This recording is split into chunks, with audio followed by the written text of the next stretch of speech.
Yeah, it's completely unacceptable that the Democrats are, basically holding all Americans hostage.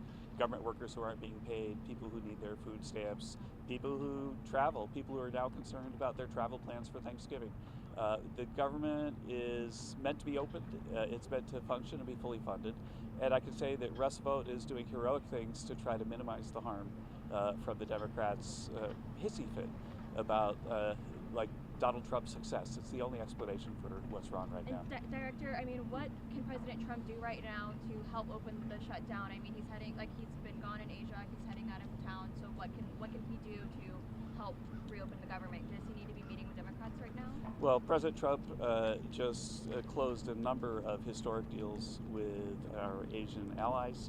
He was able, along with Secretary Hassett and Jameson Greer, to negotiate an astonishingly good deal with China. He actually went above Spinal Tap and said it wasn't an 11 on the knob of success; it was a 12.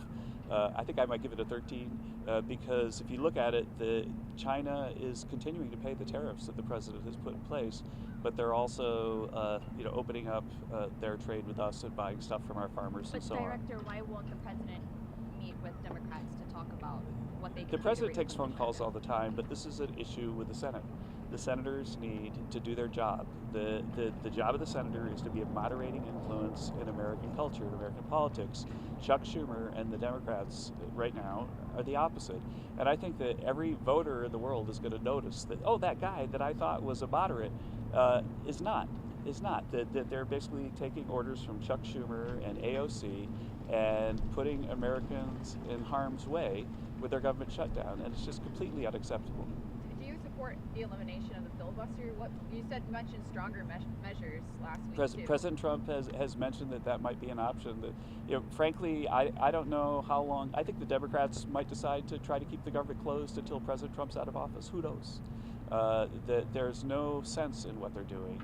Again, it feels like a hissy fit of a 2-year-old right now. Do you think the premiums though, you call it a hissy fit, do you think that's a genuine concern that they have on the left? President Trump has made it clear that, as have the Republicans in the House and the Senate, that they're willing to discuss the premiums after the government's open and through the normal course. I remind that 13 times the Democrats voted to keep the government open while President Biden was in office, but that meant that 13 times the Republicans understood their constitutional duty to keep the government open so that Americans don't go through the suffering that they're going through right now.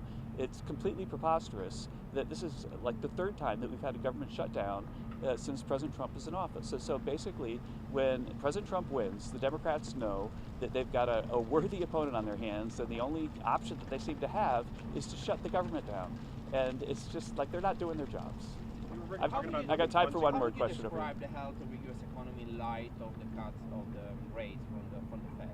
Yeah, so the U.S. economy is very strong. We're looking at third quarter GDP that's close to 4% growth, and excuse the lots of wind.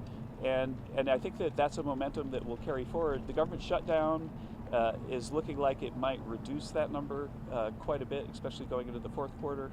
And but the momentum from all of President Trump's policies is really, really strong. As for the Fed, I think that we're glad that they reduced the interest rate. We think that was the right move. But if you think about from the previous meeting, the news we have is basically that inflation is lower than we thought. And other than that, we don't have a lot of news because the government shutdown is making it so that the Fed is flying blind a little bit. But we have a government shutdown, which is a negative for the economy. And against that backdrop, the idea that the Fed would be backing away from their promised rate reductions in the future is puzzling to us. So thank you very much.